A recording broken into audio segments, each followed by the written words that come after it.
जय माता दी दोस्तों, स्वागत है आपका हमारे YouTube चैनल पर। आज मैं आपको इस वीडियो में राधा अष्टमी की व्रत कथा सुनाऊंगी। आइए करते हैं कथा को प्रारंभ। श्री कृष्ण भक्ति के अवतार देवर्षि नारद ने एक बार भगवान सदाशिव के श्री चरणों में प्रणाम करके पूछा, हे महाभाग, मैं आपका दास हूँ, बतलाइए, श्री राधा देवी लक्ष्मी है या देवपत्नी, महालक्ष्मी है या सरस्वती?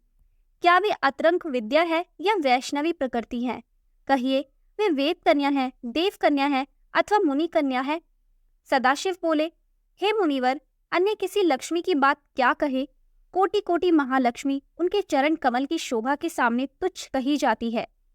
हे नारद जी, एक मुंह से मैं अधिक क्या कहूँ? मैं तो श्री राधा के रूप, लावण्य और गुण आदि का वर्णन करने में अपने को असमर्थ पाता हूँ। उनके रूप आदि की महिमा कहने में भी लज्जित हो रहा हूँ। तीनों लोकों में कोई भी ऐसा समर्थ नहीं है जो उनके रूप आदि का वर्णन करके पार पा सके। उनकी रूप माधुरी जगत को मोहने वाले श्री कृष्ण को भी मोहित करने वाली है। यदि अनंत मुख से चाहूं तो भी उनका वर्णन करने की मुझ में क्षमता नहीं है। नारद जी बोले, हे प्रभु, श्री राधिका जी के जन्म का महात्म्य सब प्रकार से श्रेष्ठ है। हे भक्त वत्सल, उसको मैं सुनना चाहता हूँ। हे महाभाग, सब व्रतों में श्रेष्ठ व्रत श्री राधाष्टमी के विषय में मुझको सुनाइए। श्री राधा जी का ध्यान कैसे किया जाता है? उनकी पूजा अथवा स्तुति किस प्रकार होती है? यह सब मुझसे कहिए। हे सदाशिव, उनकी चर्या, पूजा विधान तथा अर्चन विशेष सब कुछ मैं सुनना चाहता हूँ।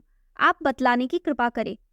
शिवजी बोले, वृषभानुपुरी के राजा वृषभानु महान उदार थे। वे महान कुल में उत्पन्न हुए तथा सब शास्त्रों के ज्ञाता थे। अणिमा, महिमा आदि 8 प्रकार की सिद्धियों से युक्त, श्रीमान, धनी और उदार चेता थे। वे संयमी, कुलीन, सदिचर से युक्त तथा श्री कृष्ण के आराधक थे। उनकी भार्या श्रीमती श्री कीर्तिदा थी।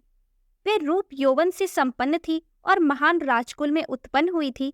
महालक्ष्मी के समान भव्य रूप वाली और परम सुंदरी थी। वे सर्व विद्याओं और गुणों से युक्त कृष्ण स्वरूपा तथा महापतिव्रता थी। उनके ही गर्भ से शुभधा भाद्रपद की शुक्लाष्टमी को मध्यकाल में श्री वृंदावनेश्वरी श्री राधिका जी प्रकट हुई। हे महाभाग, अब मुझसे श्री राधा जन्म महोत्सव में जो भजन, पूजन, अनुष्ठान आदि कर्तव्य है उन्हें सुनिए। सदा श्री राधा जन्माष्टमी के दिन व्रत रखकर उनकी पूजा करनी चाहिए। श्री राधा कृष्ण के मंदिर में ध्वजा, पुष्प, माल्य, वस्त्र, पताका, तोरण आदि नाना प्रकार के मंगल द्रव्यों से यथाविधि पूजन करना चाहिए। स्तुति पूर्वक सुवासित गंध, पुष्प, धूप आदि से सुगंधित करके उस मंदिर के बीच में 5 रंग के चूर्ण से मंडप बनाकर उसके भीतर षोडश दल के आकार का कमल यंत्र बनाए। उस कमल के मध्य में दिव्यासन पर श्री राधा कृष्ण की युगल मूर्ति पश्चिमाभिमुख स्थापित करके ध्यान, पाद्य, अर्घ्य आदि से क्रम पूर्वक भली भांति उपासना करके भक्तों के साथ अपनी शक्ति के अनुसार पूजा की सामग्री लेकर भक्ति पूर्वक सदा संयंचित होकर उनकी पूजा करे। तो दोस्तों, ये थी राधा अष्टमी की व्रत कथा। आपको ये कथा कैसी लगी हमें कमेंट करके जरूर बताएं। अच्छी लगी हो तो हमारे चैनल को सब्सक्राइब करें और शेयर करना ना भूलें।